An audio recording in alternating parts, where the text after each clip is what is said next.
ล่างสวยเบ้ยปะเนี่ยใครสิล่างซอยมาเด้อจะเป็นดุดีเนาะเจ้าเนาะฮะแปลวันอะไรก็เคยซื้อมาเลย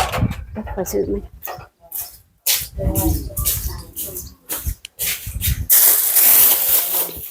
มาเป็นนัวโอ้หมักเพชรหมักพายเป็นนัวเอ้าคนบริอยู่เฮือนเนาะเป็นนัวหอมใส่มีแต่อันนั้นนะเบิ่งข่อยอันเกลือได้สามีจะบอกบ่มีแค่นั้นนะ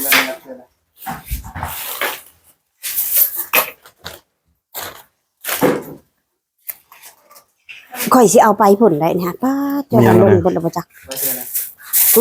หน่อไม้ถุงหน่อไม้เดี๋ยวนี้จะเอาไปไทยน้ำจะบ่เนี่ยน้ำไม้ดองบ่ไม่ชดได้น้ำไม้เอาอยู่กอเห็ดโอ้ยข่อยสิเอาเข้าตู้ข่อยเป็นเนี่ยตู้ไปทอดเนาะมันแตกเบอร์ละบ่ถุงยางโมแมนมันบริแตกแล้วข่อยจุ่มหัวมันข่อยเอาก้นมันขึ้นแล้วข่อยเอาหัวมันลงแล้วมันเหี่ยซึมออกผูกต้นไม้ค้าขายน้ำไม้20,000ได้ใครสนใจติดต่อแล้วเด้อถุงหนึ่งเขาบอก20,000ถุงหนึ่ง20,000จะเอาไปกรุงเทพนำ20,000จ้า20,000ตัวน้อยก็พอตัวน้อยตัวใหญ่พอตัวใหญ่เนาะแหนงมันแล้วเอาแหนงมันเห็ดเนาะแหนงที่ว่าพดแล้วมันนั่นหยับหยั่งเห็นเด้เฮ้เป็นแล้วเลยขักเนาะแกงนี่เนาะต้มจำแจ่ววะหน่อไม้หมอจะใช่ต้มหอยวัวจิงไข่ขักสมเฉียวบ่มีแต่เข่าและบ่ได้ไปสีมันตากทงเลยเนาะป๊อดบริอยู่บริเช่าเนาะชาวบ้านดุเกงใจแก่กางเกงในหื่นเกงในก็เด้อหื่นเกงในแล้วพ่อแม่พี่น้องเอ้ยใครสิใส่เด้อฮะสินุ่งแล้วพ่อแม่พี่น้องเอ้ยใครสิใส่แล้วสิใส่กางเกงในแล้วเด้อบาดนี่เด้อใส่กางเกงในได้ป่ะพ่อแม่พี่น้องเอ้ย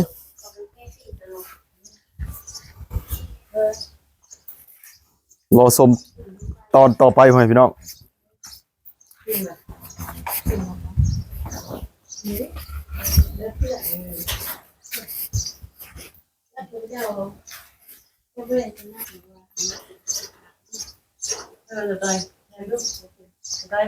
ตากไว้แต่เช้าเบยนะโอ้ยข่อยสักแต่ว่านนี่พุ่นตากอันน่ะ7 มื้อ 7 หมอกบ่7 แดด 7 หมอก7 แดด 7 หมอกตาก7 แดด 7 หมอกไว้พี่น้องไปสิมาเนาะ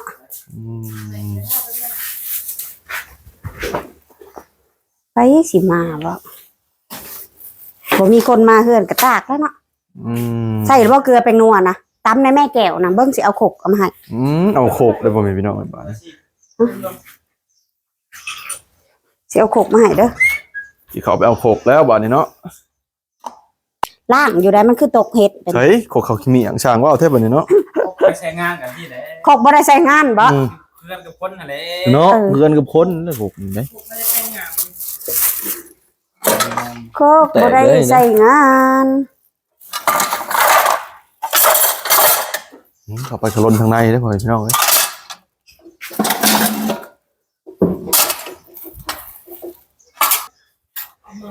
เอ้ยไผเสียดกินให้เราย่ำข่อยมาจากกรุงเทพเขาอยู่เป็นเดือนเลยเขาจะเอาอีพ่อมา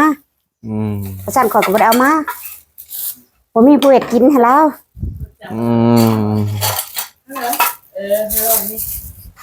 ใช่หรือบ่เกอเป็นโนนะ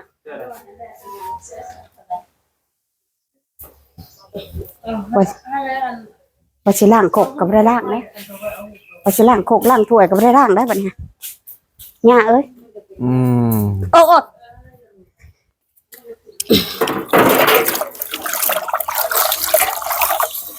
สิล้างโคกล้างถ้วยเลยเนาะบัดนี้เนาะ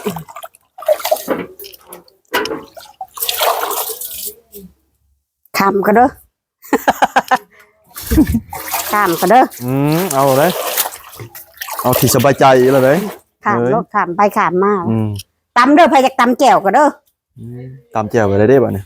กินกับหอยบ่กินกับหอยนี่แหละแจ่วส้มเนาะกินหอยเนาะหิวเข่าอยู่ดอกมาเฮือนแล้วเนาะบ่ได้มีเข่าว่ะ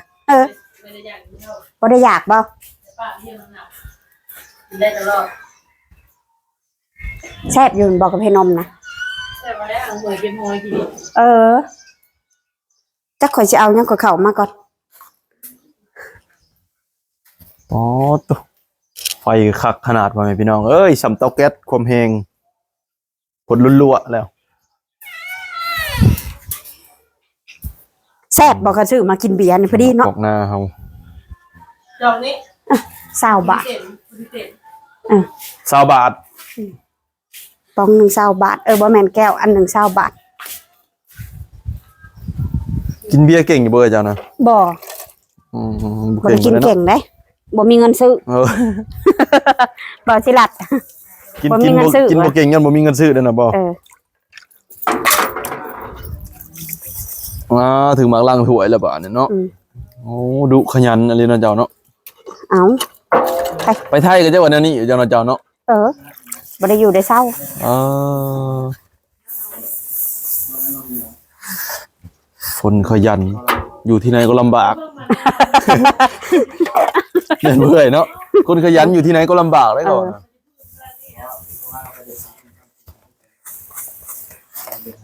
เอาบัดลูกเต้าไว้ใช้เปิดซะ โอ้ใหญ่เบ่แล้วก็อยู่กรุงเทพกรุงไทยพุ่นล่ะ ก็ไปหาเงินบัด เอ เนาะ อไปหาเงิน ออกเงินออกชานไปเลยเนาะ บ่แล้วยังอันนั้นน่ะอยู่ ยังวัยรุ่นอยู่ ยังวัยรุ่นอยู่บ่ อืม เดี๋ยวไปหาเงินเนาะ อืม ดีแล้วไปหาอยู่หาเงินหาคำช่วงปีใหม่ปียังไงแล้วเขามาเนาะสงกรานต์แล้วเนาะ จังว่าแล้วแต่เขา แล้วแต่เขาสิมาเนาะ อ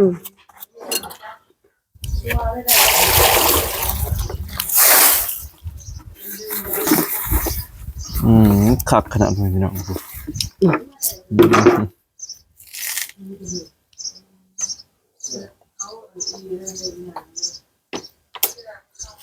ไปยับไป งานยับไปได้บ่ทำไมพี่น้องเอาเท่ ไป เอาทางนี้ บ่แหลกกันหลีกทางให้ได้จังได๋ หลีกทางได้ เดี๋ยวเป็นฮดน้ำใส่บ่แห้ง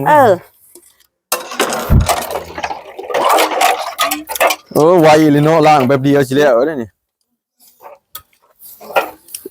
ไวๆเนาะ เก่งกันนะเนาะ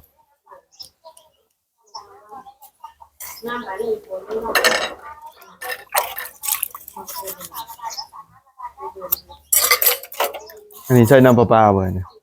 บ่น้ำมันบาดาล จะนำบาดาลเป่งเอารถเนาะสบายไปอย่างเนาะ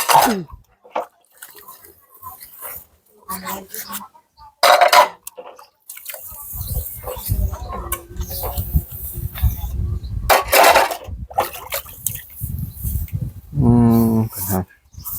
เรียบร้อยล้างเรียบร้อยพี่น้อย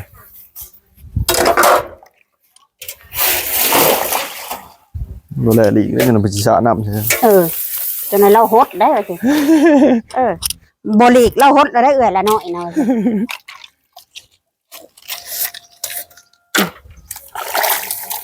สบายเนาะอยากกินปลากันในหนองเนาะอยากกินหอยกันในหนองไก่ มีอยู่ อยากกินตำมะหุ่งกันในต้นเว้ยพี่น้องเอ้ยผมตำลามอยู่มะหุ่งไป บ่ได้ปลูกแต่แป้งนัวแล้วบ่ได้ ปลูกเป็นงัวกับเกลือเนาะมะเพ็ดนี่มีแล้วมะเพ็ด มะเขือมีอยู่ในสวนน่ะมี มะขอกมะเขือเว้ยพี่น้องมีวะ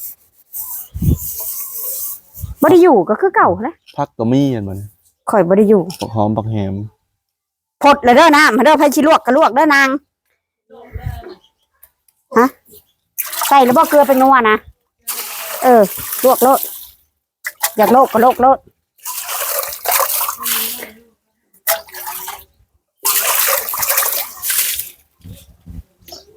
โอเคพ่อพี่น้องเลยบ่ไหลจิพักผ่อนโทรศัพท์เด้อมันเด้อพ่อพี่น้องเด้อ